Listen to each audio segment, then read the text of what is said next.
Shalom Elohim, haleluya, puji nama Tuhan. Semangat pagi Bapak Ibu Saudara yang dikasihi Tuhan kita, Yesus Kristus.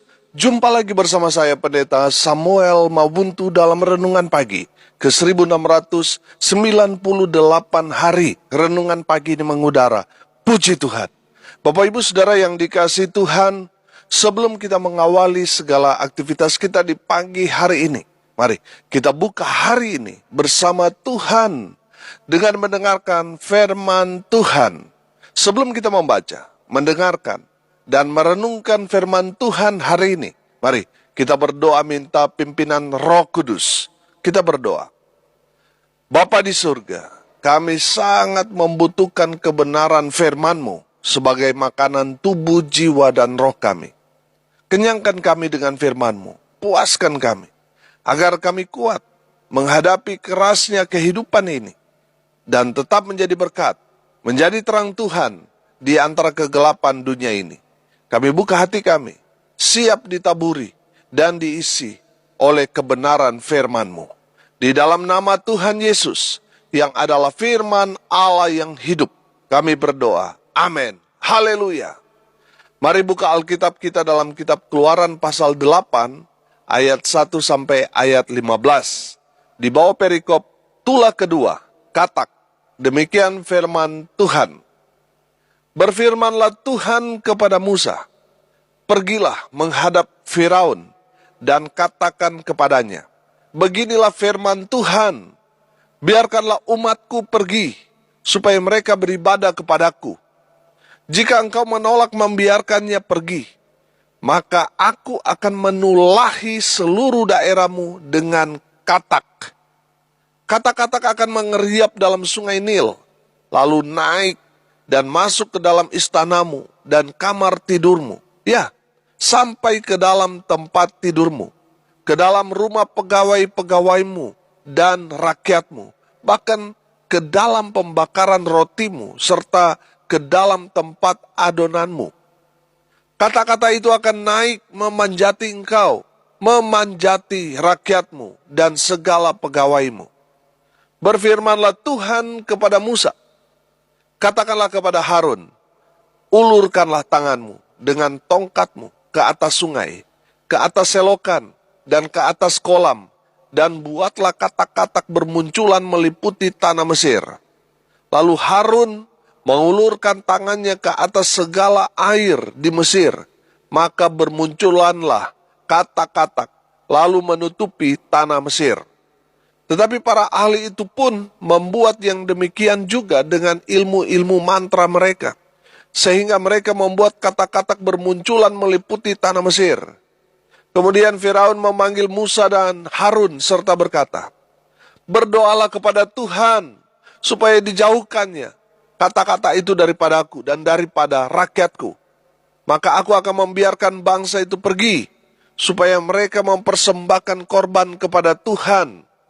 Kata Musa kepada Firaun, silakanlah Tuanku katakan kepadaku, bila aku akan berdoa untukmu, untuk pegawaimu dan rakyatmu, supaya kata-kata itu dilenyapkan daripadamu dan dari rumah-rumahmu, dan hanya tinggal di sungai Nil saja.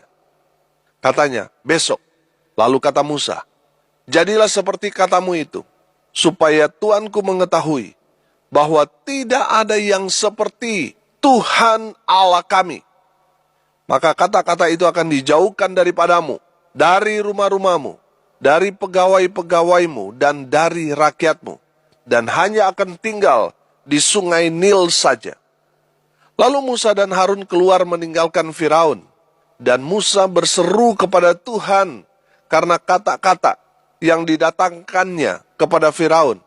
Dan Tuhan melakukan seperti yang dikatakan Musa, sehingga kata-kata itu mati lenyap dari rumah, dari halaman, dan dari ladang.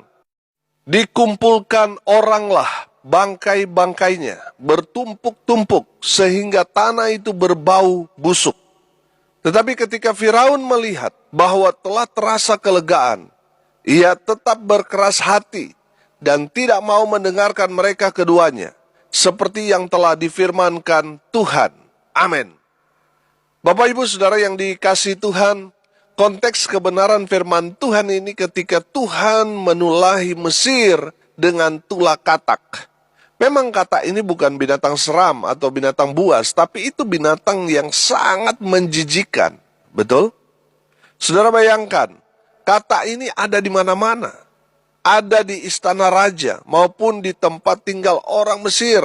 Di tempat tidur mereka ada katak. Di tempat adonan roti mereka ada katak. Di mana-mana ada katak. Saudara yang dikasihi Tuhan, katak ini meneror seluruh Mesir.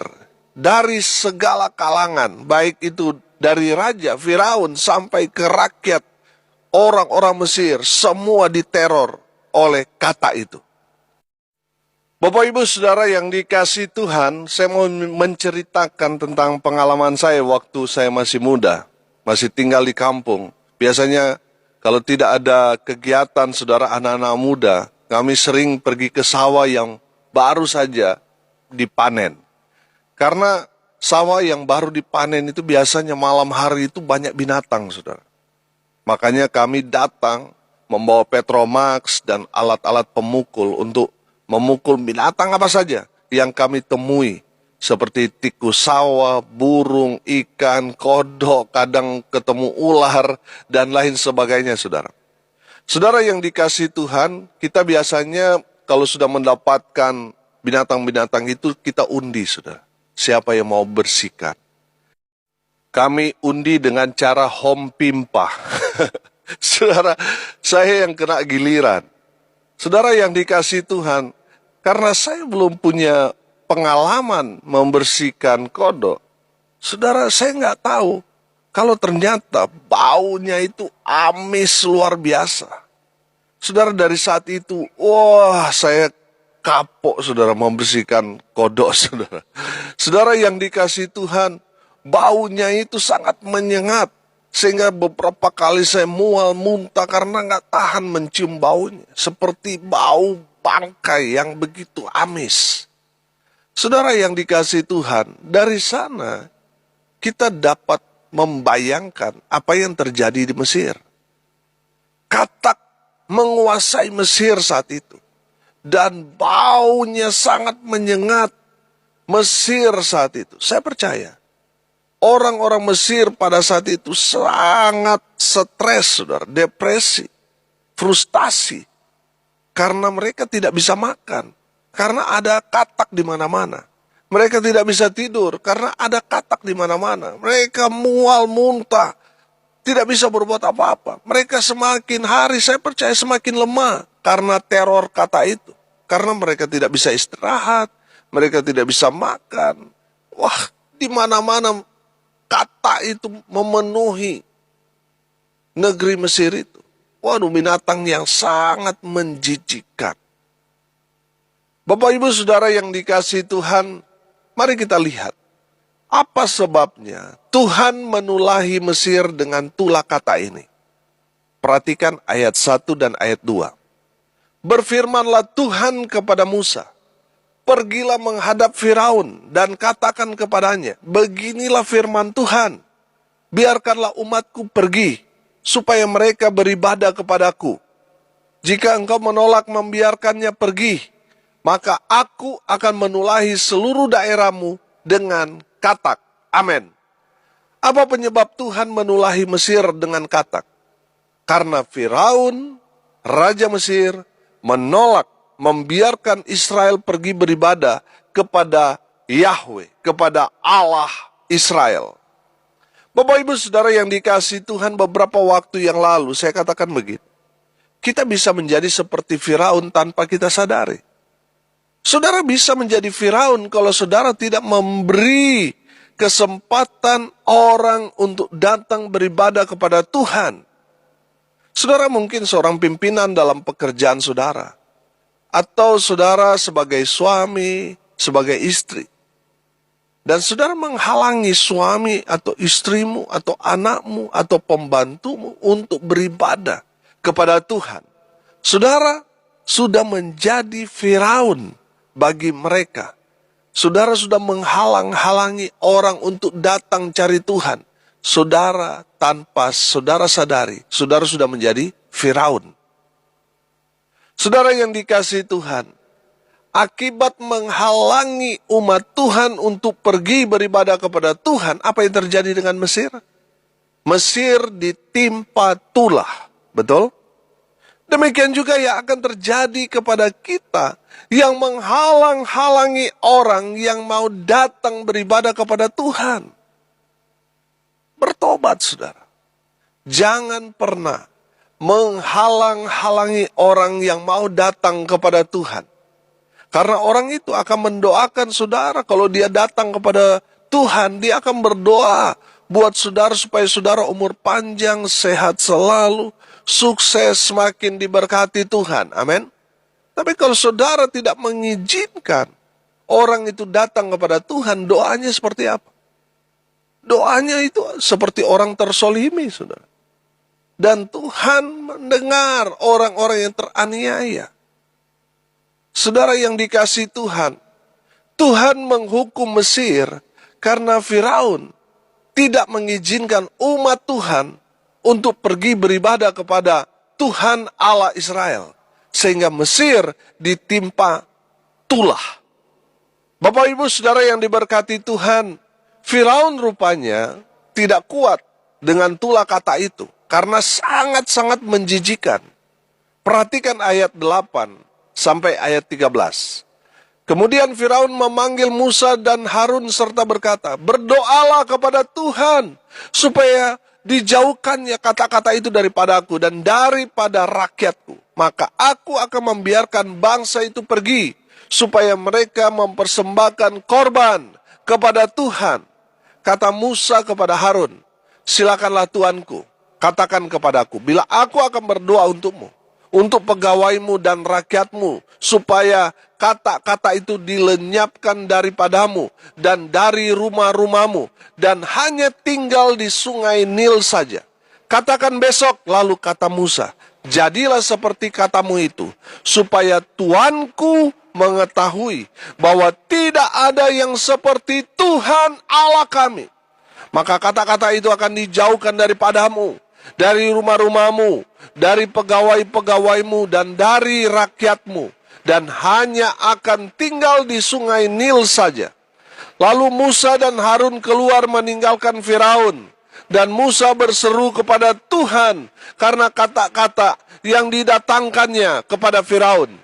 Dan Tuhan melakukan seperti yang dikatakan Musa, sehingga kata-kata itu mati lenyap dari rumah, dari halaman, dan dari ladang. Amin. Haleluya.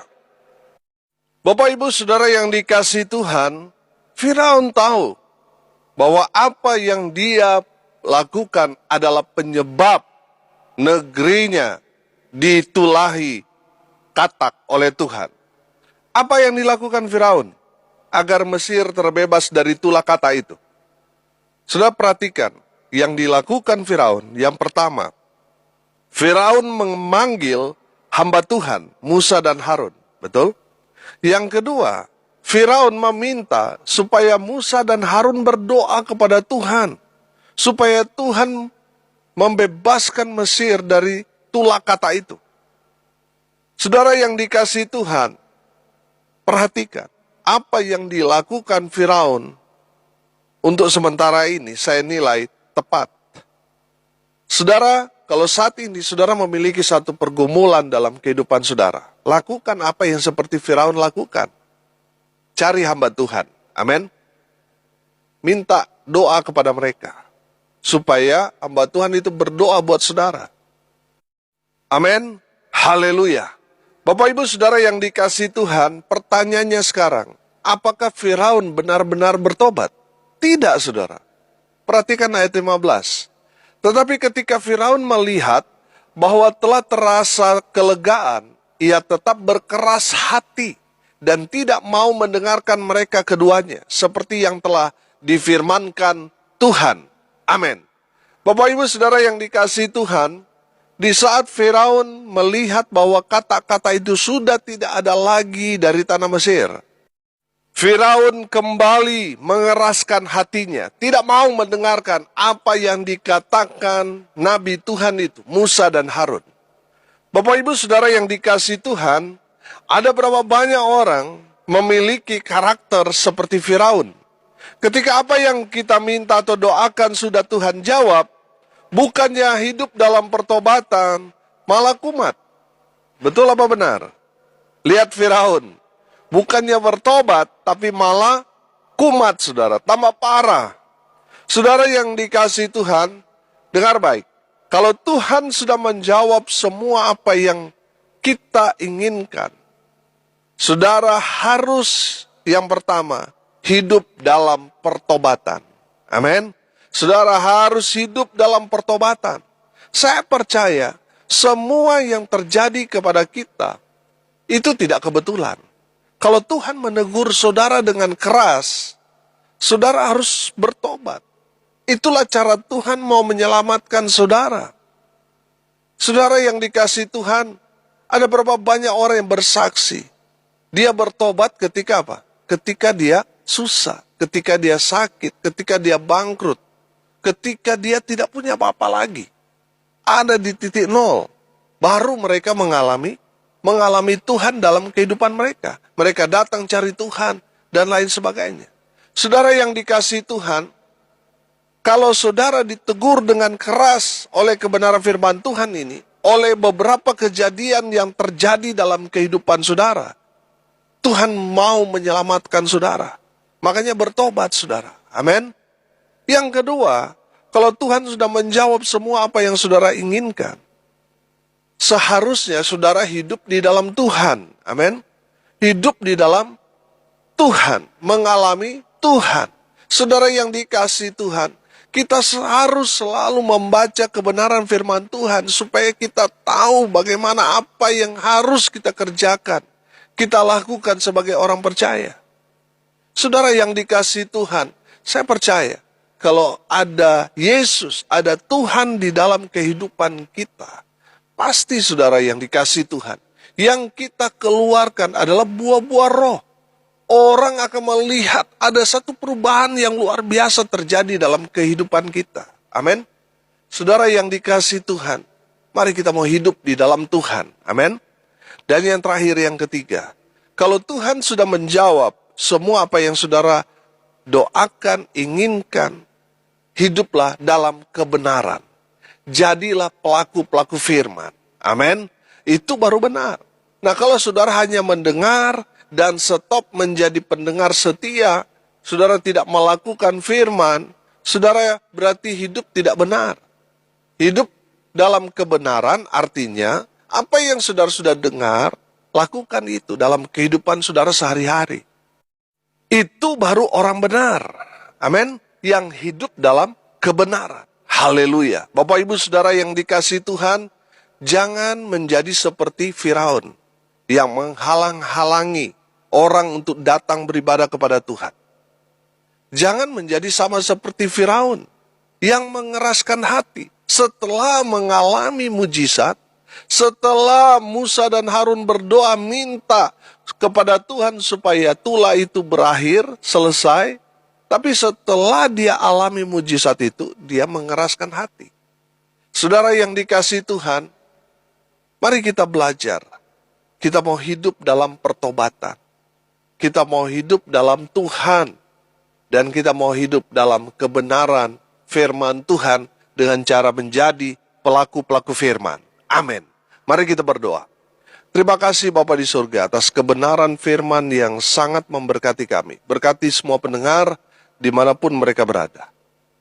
Berkati hidup mereka, masa muda mereka, usaha pekerjaan mereka, rumah tangga mereka diberkati. Dibuat beruntung dan berhasil dalam segala hal. Mereka yang sakit, mereka yang mendengarkan kebenaran firman Tuhan ini, kuasa kesembuhan terjadi dalam kehidupan mereka. Mereka yang sakit disembuhkan, mereka yang lemah dikuatkan, mereka yang berduka cita, Tuhan memberikan penghiburan, kekuatan kepada keluarga yang ditinggalkan. Mereka yang hari ini berulang tahun, Tuhan Yesus memberkati. Hamba berdoa biarlah berkat surga turun memenuhi semua pendengar. Bapak Ibu Saudara yang dikasihi Tuhan, arahkanlah hatimu, dan terimalah berkat dari Tuhan Yesus.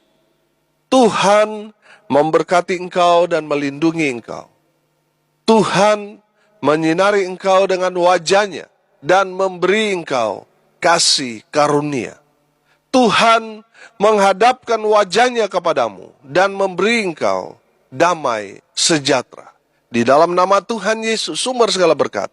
Bapak Ibu Saudara yang percaya, diberkati Tuhan, katakan amin. Puji Tuhan. Bapak Ibu Saudara yang dikasihi Tuhan, kalau saudara merasa diberkati melalui renungan pagi ini, bagikan juga kepada saudara-saudara yang lain agar mereka juga diberkati. Karena untuk itulah kita dipanggil, untuk jadi berkat. Salam kasih dari Bali, saya Pendeta Samuel Mawuntu. Sampai jumpa besok pagi. Tuhan Yesus memberkati kita semua. Haleluya.